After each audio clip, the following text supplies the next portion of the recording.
Jeeves. இவர் தனது கை வெட்டுப்பட்ட நிலையிலும் பிரம்மத்திலே திளைத்த மகான் ஞானி. இவர் ஒரு சமயம் காவிரி ஆற்றின் குறுக்கே இருந்த பாறையில தவம் செய்துட்டு இருந்தபோது வெள்ளம் வந்து அவரை மண்ணுக்குள்ளே புதைச்சிடுச்சு. கொஞ்ச காலம் கழிச்சு வீடு கட்டுறதுக்காக மக்கள் மணலை தோண்டும் போது உள்ளே தியானம் செய்துட்டு இருந்தாரு. துறவுங்கிறது காவி மட்டும் இல்ல, அது ஒரு வகையான நிர்வாண நிலைன்னு கடைசி வரை வாழ்ந்து காட்டியவரு. தஞ்சைக்கு அருகில் இருக்கிற புன்னைநல்லூர் மாரியம்மனை தன் கையால பிடிச்சு வச்சு உருவாக்கியவரு. இன்னும் தமிழ்நாட்டின் நிறைய தெய்வங்களை இவர் பிரதிஷ்டை செய்திருக்காரு. புன்னைநல்லூர் கோவிலை கட்டிய புதுக்கோட்டை மன்னருக்கு மணல்ல தட்சிணாமூர்த்தி மந்திரத்தை எழுதி உபதேசம் செய்தவரு.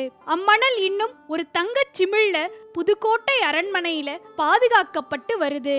இவரின் யோக சக்திகளை பரமஹம்ச யோகானந்தரின் வாழ்க்கை வரலாறு மூலமா புரிஞ்சிக்க முடியும். அத்வைத்தத்தை கர்நாடக இசையில பாடிய இவரின் பிபரே ராமரசத்தை பாடாதவர்கள் பாடகர்களே இல்ல. அத்வைத்த ரச மஞ்சரி உள்ளிட்ட 19 ஆன்மீக நூல்களை எழுதிய இவரு ஒரு கட்டத்துல தர்க்கத்துல வல்லவரா ஊர் உலகம் முழுக்க இருந்த எல்லா தத்துவ ஞானிகளையும் வாதத்துல வென்று வாய் மூட வச்சவரு. ஊர் வாய நீ மூடுற, உன் வாய எப்ப மூட போறேன்னு குரு கேட்டதால மைசூர் மகாராஜாவின் சமஸ்தான வித்வான் பதவியை துறந்து பர மௌனத்தை கடைபிடித்து தன்னை உணர்ந்தவரு. உணவு, உடை, உறக்கம் இப்படி எதுவும் இல்லாம ஒரு அவதூதரா சமண சமயத்தை தோற்றுவித்த ரிஷபதேவரை போல வாழ்ந்தவரு. அருணகிரிநாதரால பாடப்பெற்ற நெரூரின் அக்னீஸ்வரர் கோவிலுக்கு பின்னாடி எந்த ஆடம்பரமும் இல்லாம அமைதியா இருக்கு இவரது ஜீவசமாதி.